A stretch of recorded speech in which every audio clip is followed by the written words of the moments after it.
Assalamualaikum warahmatullahi wabarakatuh. Saudaraku yang dirahmati Allah Subhanahu wa taala, mudah-mudahan kita semua dalam keadaan sehat walafiat, penuh curahan rahmatnya, maghfirahnya, taufik hidayahnya, dan juga ma'rifatnya. Amin ya rabbal alamin. Saudaraku, kali ini kita akan membahas tentang ada 7 tingkatan ma'rifatullah pada seorang hamba, dari mulai seorang yang awam sampai kepada seorang aulia atau kekasih-kekasih Allah Subhanahu wa taala. Sebagaimana Allah Subhanahu wa taala berfirman di dalam surat Yunus ayat 101 yang artinya, katakanlah, perhatikanlah apa yang ada di langit dan di bumi, tidaklah bermanfaat tanda-tanda kebesaran Allah dan rasul-rasul yang memberi peringatan bagi orang yang tidak beriman. Jadi saudaraku, segala sesuatu yang Allah berikan sebuah tanda-tanda kebesaran Allah ataupun peringatan-peringatan itu tidak berlaku bagi orang-orang yang tidak beriman atau tidak meyakininya. Sebagaimana Rasulullah SAW bersabda, yang artinya berpikirlah tentang ciptaan-ciptaan Allah dan janganlah berpikir tentang zat Allahnya, karena kamu tidak akan mampu. Hadis riwayat Abu Nuaim. Saudaraku yang dirahmati Allah Subhanahu wa taala, sungguh ma'rifatullah itu menurut kalam Imam Al-Ghazali dikatakan bahwa orang yang sudah berma'rifatullah adalah orang yang sudah terbuka hijabnya, tabirnya, dan kasyafnya terhadap rahasia-rahasia Allah yang diberikan kepada hambanya. Namun itu adalah tahapan ma'rifatullah orang-orang yang sudah sampai atau usul kepada Allah Subhanahu wa taala, bermakrifat dengan makrifatnya Allah itu sendiri. Karena hakikatnya kita tidak mengenal Allah kalau Allah itu sendiri tidak memperkenalkan dirinya. Ada beberapa tahap. Yang pertama, orang yang belajar menempuh untuk bisa bermakrifatullah, dan ada orang yang dikasih hadiah karena sudah belajar, kemudian dia diberikan makrifatullah karena pengetahuan itu Allah yang berikan kepadanya. Kali ini kita akan membahas tentang ada 7 tingkatan ma'rifatullah pada seorang hamba, dari yang paling dasar bagi orang-orang awam sampai kepada orang-orang aulia. Yang pertama, tingkatan ma'rifatullah pada seorang hamba yang pertama adalah hamba itu hanya mengetahui bahwa Allah Subhanahu wa taala sebagai pencipta alam semesta. Nah, ini biasanya hamba ini belum melakukan ibadah dengan semestinya. Hanya dia tahu bahwa segala sesuatu itu ada yang ciptain, termasuk alam semesta ini dan termasuk dirinya.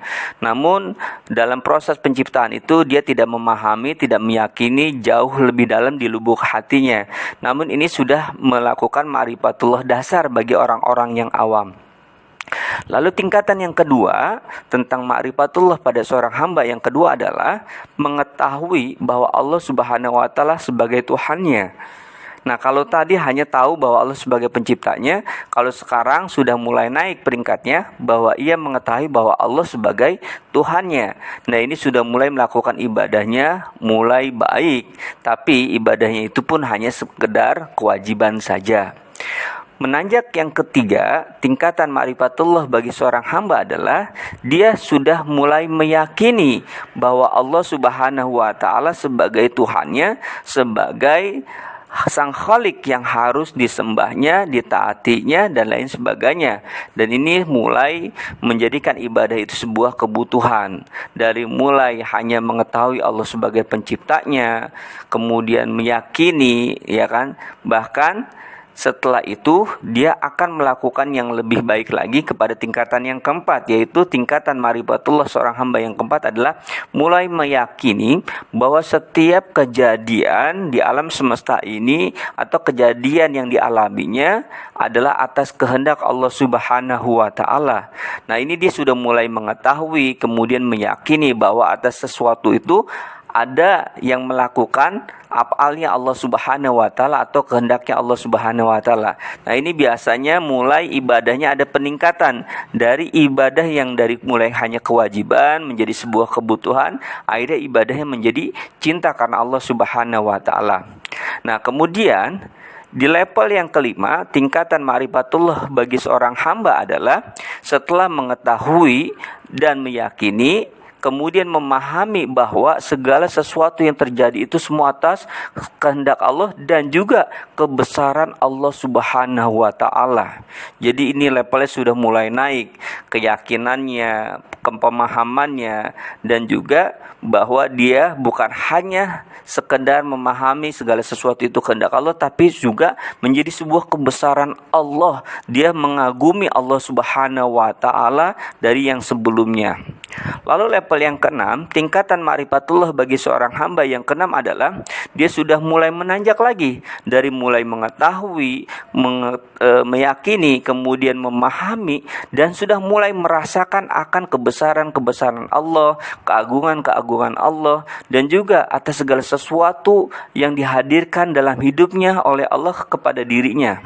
Nah, dia mengetahui, meyakini, dan memahami, bahkan merasakan bahwa sesuatu yang dilihatnya, yang didengarnya, ya kan, yang dirasakannya itu adalah adanya kehadiran Allah Subhanahu wa taala, adanya kehendak Allah Subhanahu wa taala. Jadi dia sudah mulai tidak berdampak atau berburuk sangka terhadap sesuatu, karena hal apapun yang datang pada dirinya itu adalah sesuatu yang baik, selalu ada sisi baiknya, selalu ada hikmahnya, ada manfaatnya, karena dia sudah mulai meyakini, memahami, dan merasakan akan keagungan Allah Subhanahu wa taala.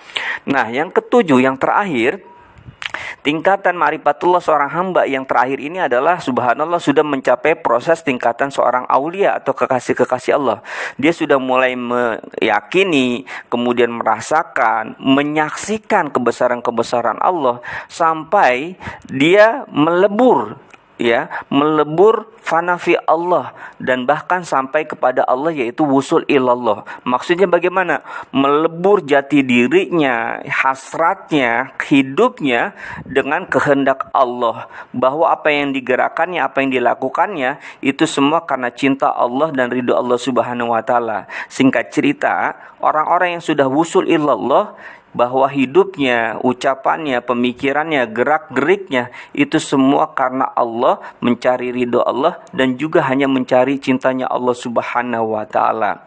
Jadi yang ada dalam pikirannya, perasaannya, hatinya, gerak-geriknya, yang ada hanyalah Allah Subhanahu wa taala. Bahwa di alam semesta ini yang ada hanyalah Allah Subhanahu wa taala. Tapi ini sebuah proses yang harus dilakukan bagi seorang hamba yang sedang menapaki sebuah perjalanan ma'rifatullah. Paling tidak saudaraku, ini sebuah pengetahuan, ya kan, untuk kita ketahui. Mudah-mudahan kita bisa belajar dari waktu ke waktu sehingga Allah berikan kemudahan, taufik, hidayah supaya kita bisa berjalan kepada tingkatan ma'rifatullah yang ketujuh, sehingga Allah memberikan anugerahnya, maunahnya, alminnahnya kepada kita, diberikan ma'rifat dengan ma'rifatnya Allah itu sendiri. Amin ya rabbal alamin. Wassalamualaikum warahmatullahi wabarakatuh.